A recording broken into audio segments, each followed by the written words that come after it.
Hey there, folks, and welcome back to the I Am CDB project. I, of course, am your host, CDB. You were not. And if you saw the video earlier, it was, I used Irish Spring on my face.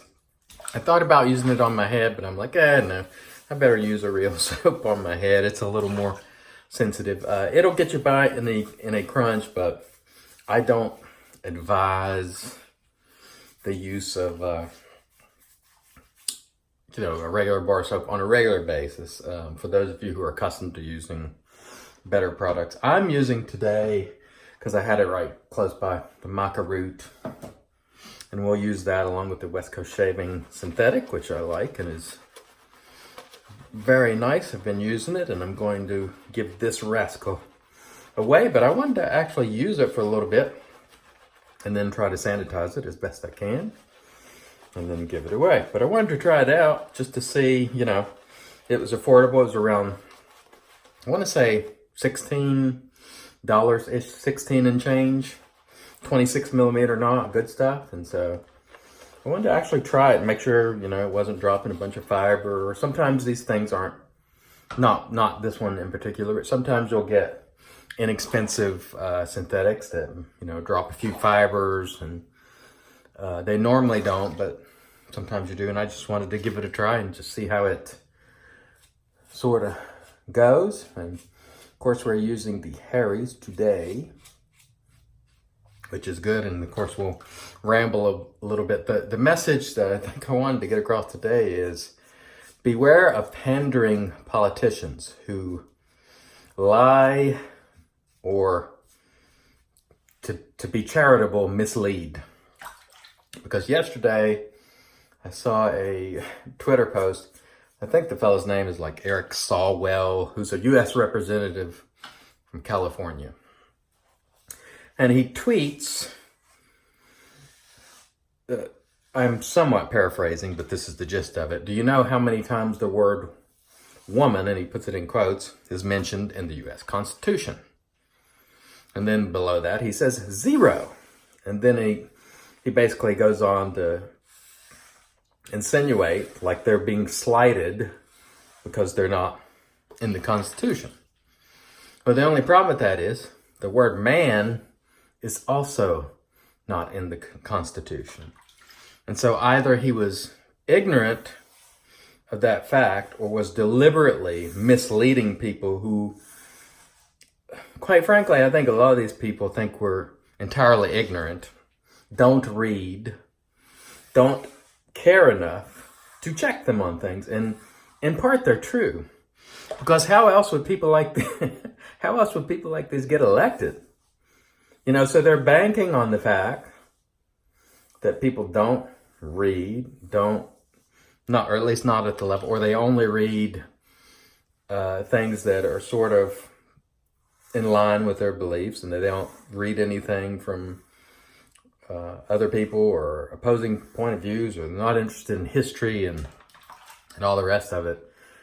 And I think that is terrible. And I think they're right in some respects, because how else would people who routinely mislead people and pander, and you can tell it's obvious virtue signaling and pandering, and they get away with it? Because you could see the comments underneath where, yeah, that's right, this has gone on too long. And I'm like, yeah, it's gone on since the beginning.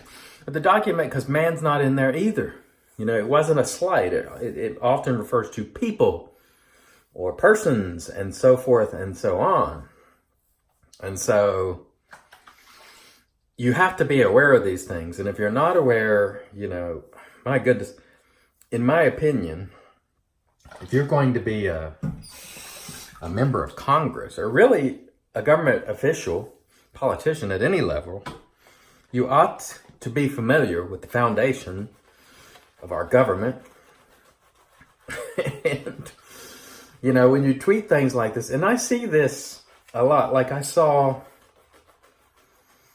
not related to the Constitution, but I saw AOC, and it's just, I follow these people, and I follow people like, similar folks on the right who say silly things. And quite frankly, Donald Trump is someone who does similar things. He says things that are false and or misleading, and people point it out all the time. I don't have to, because there's plenty of people that will point that out.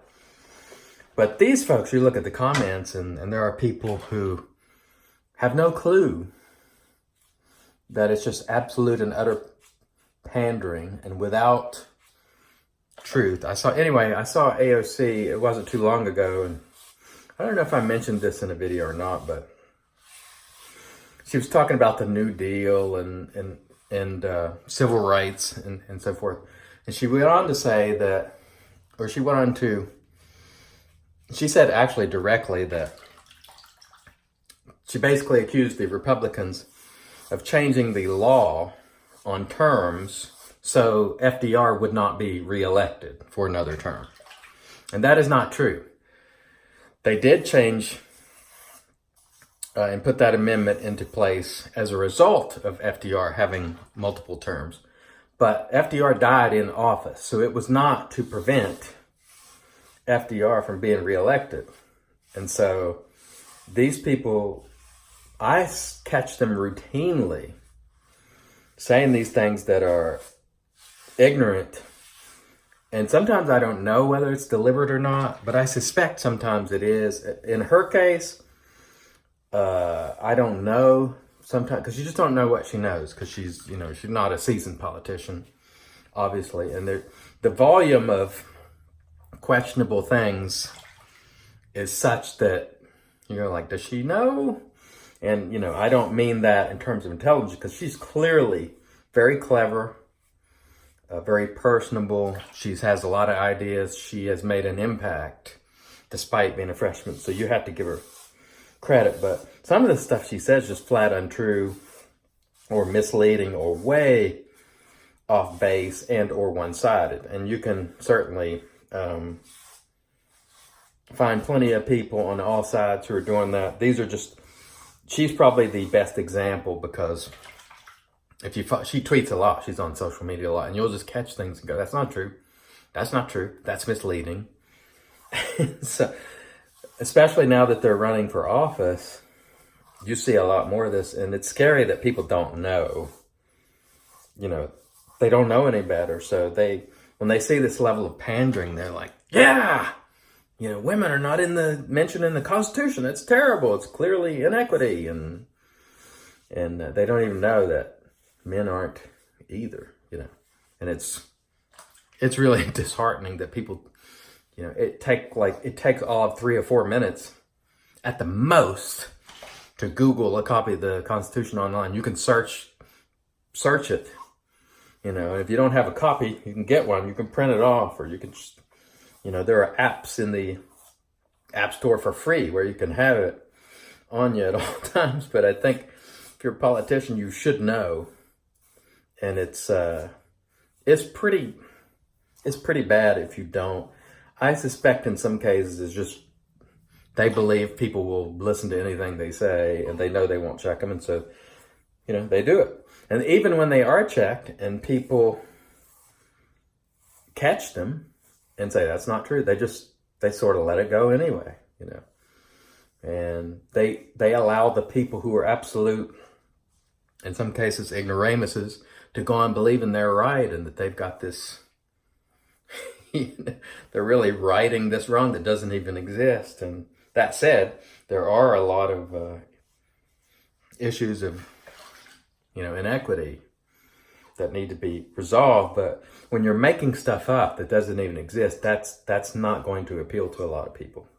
Stick with what's real and what's truthful. That's the way I look at it. But anyway, that was sort of my, not necessarily a rant, but editorial of the day. And it's maddening for someone who at least tries somewhat to read. And, by the way, there's a book by Jonathan Haidt, and I tweeted about it, called The Coddling of the American Mind, how good intentions have paved the way for failure for future generations. Somewhere that's a great book that you should read. And it's written by 2 gentlemen. I can't think of the others now. I think his first name is Greg, who is a liberal, who has sort of libertarian leanings. And Jonathan Haidt is he considers himself to be a centrist who identifies more with Democratic points of view, and they both said they'd never voted for any Republicans for president or Congress. But so the reason I say that is because this is not a right-leaning publication or a publication of the right or conservative.